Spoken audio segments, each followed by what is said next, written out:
The body knows that there's an attachment injury that may not have a concrete memory that goes with it, but the right Yep. terminology somehow resonates in our body if we have mother hunger.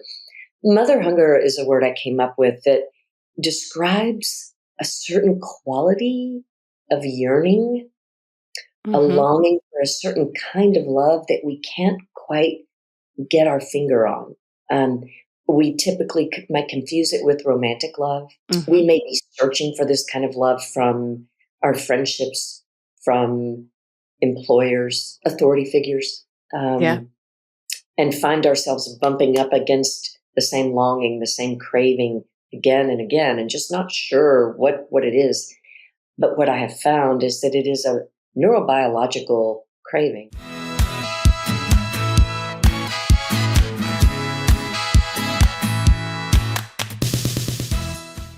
Hello, welcome to Spoil Your Baby podcast. I am so honored today to have Kelly McDaniel here. She is a trauma psychotherapist and author of Ready to Heal and also Mother Hunger, which I have right here.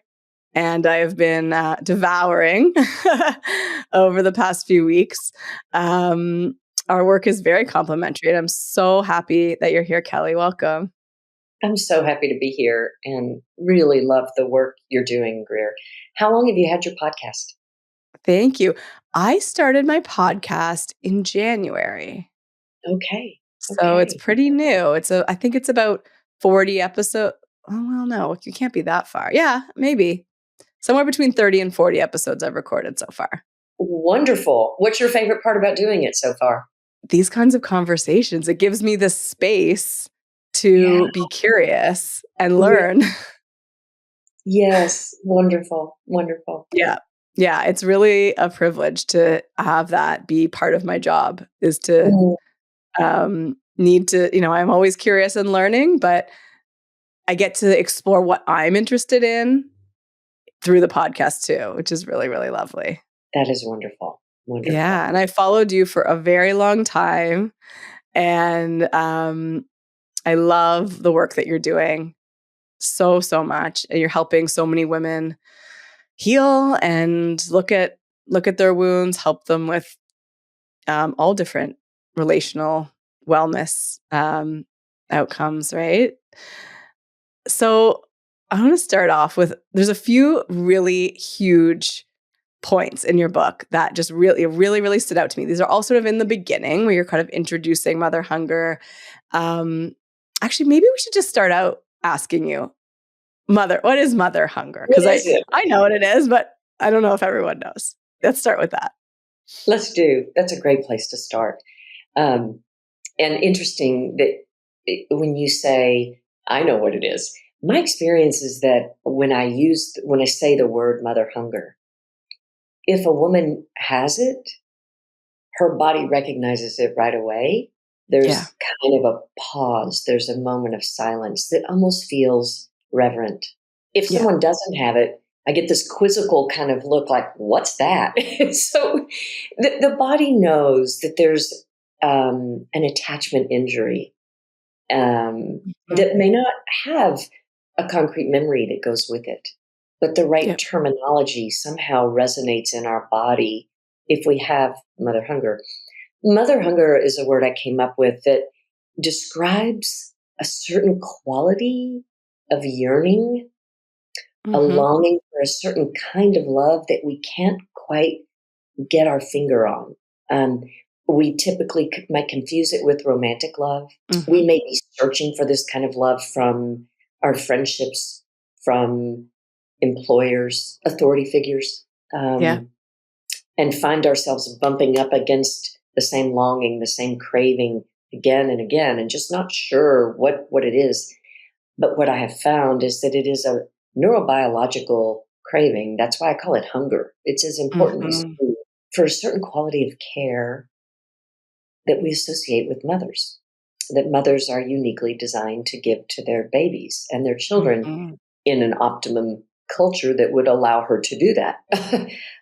So many of our mothers didn't have the wherewithal either from their own ancestry or from the culture they were living in when they became mothers, to offer the three things that children need. And early on, in the first 1,000 days of life, the first 3 years, those two primitive things are nurturing, protecting. Babies need the eye contact, the tone of Yeah. voice, sensitive care with one primary caregiver to form in a secure attachment, which is, this is what you do. This is what you talk about. Mhm. This, I love your work. Um, Yeah. that involves nurturing. It also involves protecting, keeping a baby safe. But lots of mothers come to motherhood and they aren't safe. So protection can be compromised. Nurturing can be compromised if a mother doesn't have enough time, Yeah. or a primary caregiver is not able to step in and provide adequate care. And then as we get older, we need guidance. That often is compromised as well. So if, as we're growing up, we missed out on the essential elements of nurturance, protection, guidance, we're going to feel it. We're going to feel a craving for that quality of maternal care that we're designed to have because we're little humans. Yeah. I love it. I know. I did feel that instant knowing when I heard the term for the first time. I was like, "Whoa, you're really describing it perfectly." And when I started to translate this work, I would say something sort of similar. I used to say infancy is a time. It was something like infancy is a time. It's like this one time where we can eat this specific meal. And if we're not fed the meal in infancy, then we're starving for it for the rest of our life.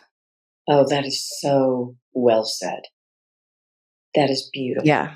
I love that Yeah. image because it captures that this is a biological need. This is Mother Nature's design. This isn't because Yes. we're born somehow inadequate that we need to have these things. This is what we need to flourish and build a healthy right and left brain that, Yes. that we'll be able to pull on. So the fact that it's the meal that we needed at that time, so good. And it's really hard to do the work that you're doing to help people heal from the early years. I have a lot of mothers in my communities who worry about giving the nurturing that they never received. And I'm curious, would understanding their mother hunger help them sort of feel more confident about that? What do you think? I don't know if right away it builds confidence. Mhm. I think, which is why in the book I very gently and carefully said, please read this as a daughter, not as a mother. Yes. Because I Yes. think we're so hard on ourselves as mothers. And if we're not careful, we could take that book and use it as another way to be hard on ourselves, maybe. So Mhm. I have really been delighted that that isn't the case. I think the book Yep. is soothing generally, but of course, it's going to bring up questions about if you already have children or you want to have children. How do you break the cycle of mother hunger? And Mhm. I didn't. I didn't write a parenting book. I'm not. I'm not a parenting Yes. expert. That's important to I distinguish, right? Reading it as a daughter. yeah, and I work with adults. I don't work with children. Yep. Um, but I've had the opportunity to work with mothers of all ages. And some of the most painful work can be working with mothers who are older because a lot of women don't find that they have the capacity to look at mother hunger until they're much older. Sometimes their mother's already passed away, Yep. their children are grown. Mhm. Many of them are struggling with estrangement with their own grown children. And Yep. then when they find mother hunger, it's very painful because they Yeah. realize not only what they didn't get themselves, but what they couldn't give. And sometimes that window of time has passed. The good news is, and what I do tell mothers, and it's true, is the neuroscience shows us our brains can change throughout the lifespan. Mhm. And there's always opportunity to repair and fill in those missing elements. It won't be the same. We can't go back and have that meal again. Yep. I think there's hope in realizing, oh, this is what the pain is. Because then Yes. we quit chasing other things that it might be. we settle down, we've got the Mm-hmm. truth. And I think our bodies are designed to handle the truth. Yeah. We're designed to heal. Yeah. And when you're ready to come to it, you come to it in a Yes, lot of different ways, right? totally. And I've seen this happen that somebody may read the book and realize this is too much for me right now and put it down. Like I think Mother Nature's design, the way our bodies are built, is pretty gentle. Like we won't get information that our body's not ready to handle. Yeah. I've read books before that I go back and read them a couple years later, and I'm like, "Oh, I did not read that part." My Precisely. brain was just like, "Nope, we're not reading we're not taking that in." Yeah, Exactly. you That's gotta be happened to ready. me too. Have you ever noticed where it could be reading a book or watching a movie? You can go watch a Mhm. movie again and suddenly see something that you didn't notice before. Absolutely. Yeah. Yeah. Absolutely.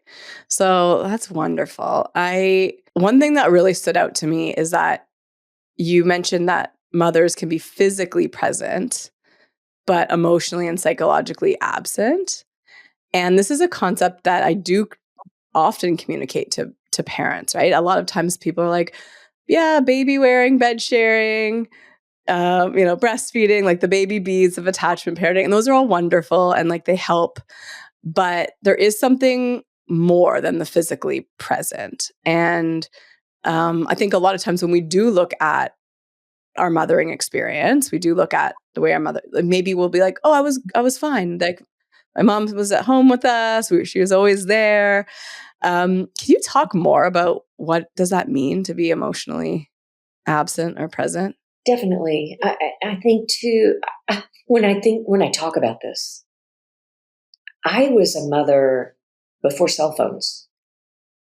So I still found that plenty of ways that I'd be nursing or baby wearing, but not necessarily making eye contact with my little one, Mhm. not always aware of the tone of my voice. Yep. So that's because, like many parents, I have learned as a child to dissociate Mhm. almost automatically if I was Yeah. overwhelmed. Now, most of my clients have this automatic capacity to dissociate when something's overwhelming. That's Mother Nature's design. Mhm. There's no problem with that until it becomes somewhat chronic, automatic. We don't even know what it is that's bothering us or flooding us, so we don't even know we're dissociated. And Yeah. so there are lots of parents who come to parenthood before they've had a chance to heal some of the reasons they need to dissociate. Mhm. So it becomes this automatic pattern that it removes us emotionally from the present moment, from our own bodily sensations, our own feelings. And it's been interesting to learn. I think dissociation comes online, obviously, when we're frightened and we're Mhm. powerless. There's nothing we can do in a situation. So we learn to just emotionally go away, physically Yeah. be able to go away. What I've also learned is that even when something's utterly delightful, like loving your newborn, Mhm. that can be so overwhelming for a nervous system that has mother hunger Mhm. that dissociation can happen then too. So there are lots of ways that as we grew up, missing out on the nurturing we needed, the protection that we needed, and maybe the guidance that we needed, we learned to kind of step outside of ourselves. It was just too painful to have a need that was not going to be met. Yeah. So we shut down some of our feelings. That Mhm. makes it very difficult to attune to ourselves and therefore to our children. So if we're not tuned in here in our own heart, our own body, it's really hard to tune into the to a baby or to a friend or to a partner. Yeah, and it's a really hard concept to explain, right? To explain what does that mean to be there, really be there. And I'm very aware of this in my life with my son. And I know when I'm like packing his lunch and getting his breakfast ready and all these things, I'm physically there and I'm talking to him but I always also make sure that I look him in the eyes and be emotionally present with him too, and sort of say, I see you today. I love you. I hope that you have a great day, today at school before I say goodbye. And I almost always have that in my mind, that it's like, I'm here, but I'm not here. So I need to come and be here as well, from time to time. Yeah. Well, and the Yeah. good It's thing hard. is, and again, this is your area of expertise, so correct me if you think this is not quite addressing what you're saying, but our little ones will let us know when they need us to come closer. We don't always need to be fully present, and we certainly don't need to overwhelm them with our Yes. urgency to be present, right? If we're Yes. paying attention, we're going to notice their cues to come closer. Yeah. And it's about responding when they need us. We don't have to be constantly on. But if we Yes. miss their cues for our presence or our eye contact or a holding because we're busy watching the news or we're busy managing lots of other children or we're gone so often that we haven't adequately had time to let Mother Nature help us bond. Hmm. We had so much separation that the prolactin and the oxytocin didn't ignite our bonding instincts. We might Hmm. miss their cues, and that's what can be disturbing Yeah. for little ones. Yeah. I always talk about that balance of like doing and being. So we can be a person doing, but we also have to be a person being at times as well. We can get really into the doing, so much, so much. So I appreciate that as well. And I talk about that too for moms. Like they don't need us intensively connecting, intensively attuning. That's another thing that it's draining and it's not what our babies need. Um, but yes, absolutely being responsive and making sure that you are checking in throughout the day and spending some of that time connected and attuned. So I love that. Another thing that you say that I thought that really stood out to me and is really of interest to me lately, you say that mothering is part biological, which we know our brain changes, our bodies change, our hormones change. It's part psychological, cultural, and also part spiritual. Can you expand a little more on the spiritual aspect of mothering? I think this is such a beautiful invitation for people to learn Mm, about. mm. Well, I feel like I'm still learning that, Mhm. mothering an adult child, which I think is the spiritual nature of mothering. That if we let ourselves be open to what our child is here to show us, which Mhm. sometimes our child needs things that we don't know how to provide.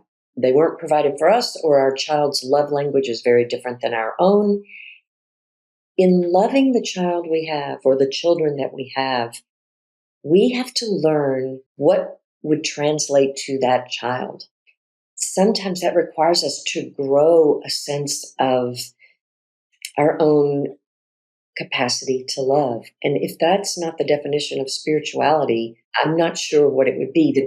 We have to get in touch with something inside ourselves that is so pure and so divine that we love unconditionally, meaning this is not a reciprocal relationship. We don't love so that they are grateful. We don't love so they pay us back one day. We don't love so that they make us feel good. I mean, unconsciously that desire may be there. But if we're loving purely, it requires us to spiritually stretch into the best parts of who we are. That's beautiful. I love that as an invitation for mothers because so often we hear about how hard it's going to be and And it so many is. of the challenges, which it absolutely is. But alongside it, there is that incredible opportunity for growth Yes. and change and There is. connection. It's Yes. fantastic. I love that so much. So you also write in your book. So a lot of people listening will experience some degree of mother hunger, and you talk about how our mothers had limitations in their in so many different domains. Can you expand a little bit more on that so we can understand that aspect? Because I think a lot of people can be, we go through the phases, right? We could be angry about some care we didn't get or sad. And that's great. But there's also the point where we have to acknowledge that where our mothers were coming from and that they really do their best. I think all mothers at all times really are doing their best. So you tell us a little bit more about that? Well, the whole premise of the Mother Hunger book is less about the individual mother and more about what needs did you not get. The need for nurturing, the need for protection, or the need for guidance, or maybe you didn't get all three. So it's less about her and more about which of those needs that we assign to mothers did you not get. Chances are she didn't get them either. Yeah. Chances are, and what we know now through the neuroscience is that we're carrying at least 3 generations in our body of ancestral inheritance. So if our grandmother went through some adversity, and so much really good research about this is in the book, but if our grandmother went through adversity, that would impact her daughter and would impact us as the daughter. So some of this is cultural inheritance, that trauma goes through the body, and we can pick up our grandmother's trauma. That can impact whether or not we get those needs met. So it doesn't have anything to do with love. That has everything to do with the culture that we're bringing children into and whether or not we have the capacity to provide those needs when maybe they're not met for ourselves. So in the book, there's a good discussion of patriarchy and how that can be traumatizing for most women. It impacts our body, our self-worth, our sense of erotic capacity, our sense of safety. It's really hard to talk about mother hunger without looking at a patriarchal culture that damages women, which, that's going to impact motherhood. So again, none of these have anything to do with whether or not a mother loves her baby. These things have everything to do with the cultural environment that goes against what newborns and toddlers and children need, which is a consistent caregiving environment to set up secure attachment in the brain so then we can weather adversity. When we don't have that secure attachment during the formative time, later on in life, when life throws us a curveball, which it will, none of us get by, our brain may not have the bandwidth for some of what comes our way. Yeah. I love Mark Wallen's title of his book, It Didn't Start With You. I always give that reminder, right? It's didn't start with you, it didn't start with your mother, it didn't start with your grandmother. It's we're all carrying what we carry. And that's how it is. Yes. Yeah. And so I find that lots of mothers that are reading Mother Hunger and not only reflecting about their own upbringing, but children they may have or they already have, these mothers are cycle breakers. They're breaking an epigenetic inheritance. And that is hard because if you're the first one in your generational line to really see this and want to do something about it, you're kind of a pioneer. That can be we can't put that much pressure on the pioneer. They're going to make progress, but then it goes on to the next generation if they choose to have children. Right. Yeah, absolutely. I was going to comment on that too, because so many of the mothers in my communities are cycle breakers and really identify as that and feel like they're really actually healing their mother, their grandmother, their great grandmother, in this beautiful way. And when we talk about epigenetics, they actually are healing a lot of those experiences in their babies. And I talk about that I felt that with my son so much. I felt like when he was crying and stressed as a little baby, I was like holding the war experiences of my ancestors and just like all of them like were right there. And I was just there for it. I could feel that very powerfully. Wow, how lucky your son is. Yeah, so sweet. Yeah. But they're, I felt like I'm definitely a cycle breaker, continuing one that my mom had started. And so many people are as well. So I wonder, this is kind of like an out there question. It came up in one of my other recent podcasts was, I'm so curious why there's such an explosion of this information right now, and so many mothers understanding that they can be cycle breakers. Do you think there's some sort of safety? Like maybe we've come a certain way with patriarchy, or certain way with some like felt safety, that we can explore these things and we can break some cycles? Do you have any thoughts about that? I love the question. Yeah.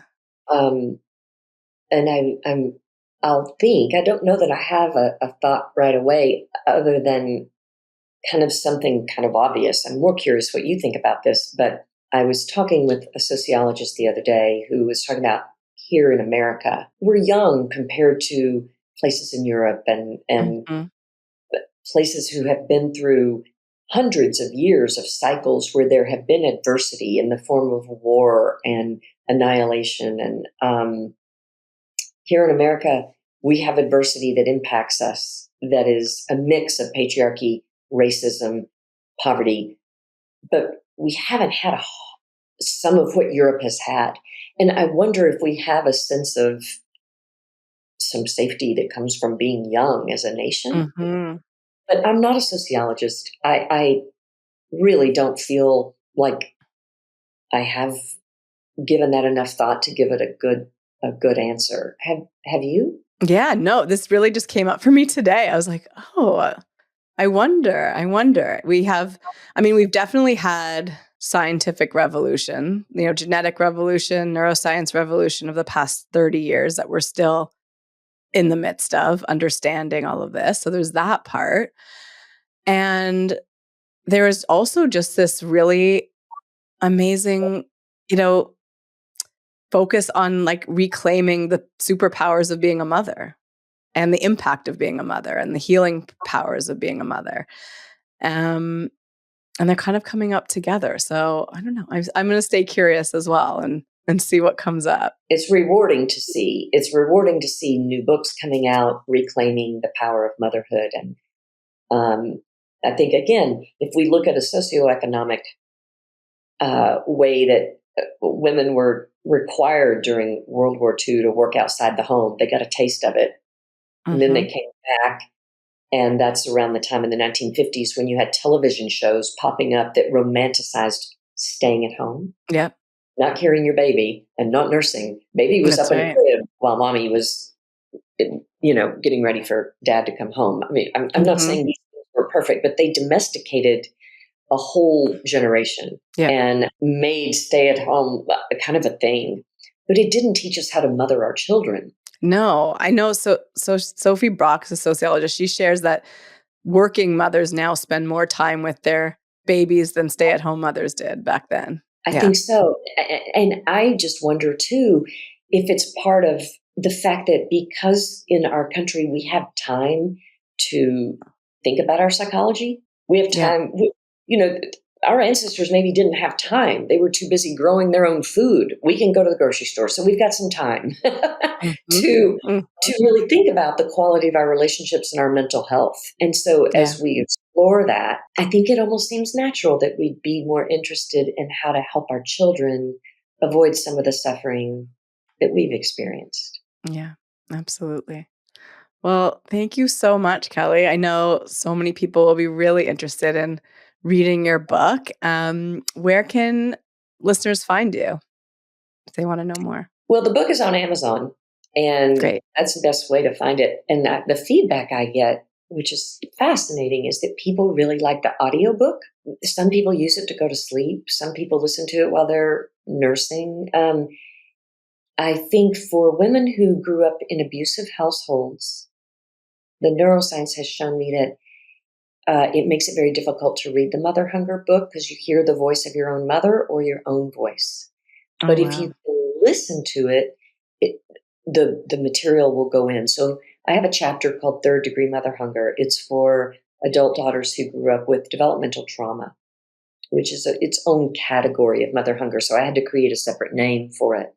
Mhm. Most women unilaterally have a hard time reading the book, and that makes sense. But they have informed me that they can listen to it and get the information Beautiful. they need.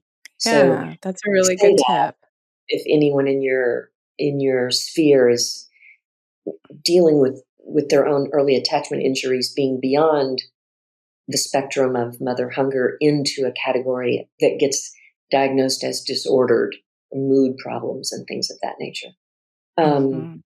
Anyone struggling with addiction may find that underneath that addiction is some profound mother hunger, and it's sometimes easier to listen to the book. I don't post regularly on Instagram, but I'm on Instagram from time to time as well. I need to get better Great. about that. I just finished writing 3 new chapters that will be part of the new edition for Mother Hunger, and a new book is going to come out in the spring of 2026. And there Oh, will how be, exciting. it's exciting because there's going to be a chapter for parents, and ah, I did my best. And then maybe I need to send you that. And then there's going to be a chapter for firstborn daughters. The science is fascinating. Wow, I'm Uh, a firstborn daughter. it's fascinating. It's fascinating. We are a very unique sisterhood. Interesting. I'm So also a firstborn granddaughter. I saw some Instagram post that's like, if you're a firstborn granddaughter, firstborn daughter, and something else, that you're like a very unique person. So I'm so curious to learn more. wonderful. Wonderful. Yeah. Amazing. Well, thank you, Kelly. Really, really appreciate it. And we'll look out for your next book and I'll invite you back to talk about that. Sounds great. So good to talk Thank with you, you. Greer. Thank you for having me.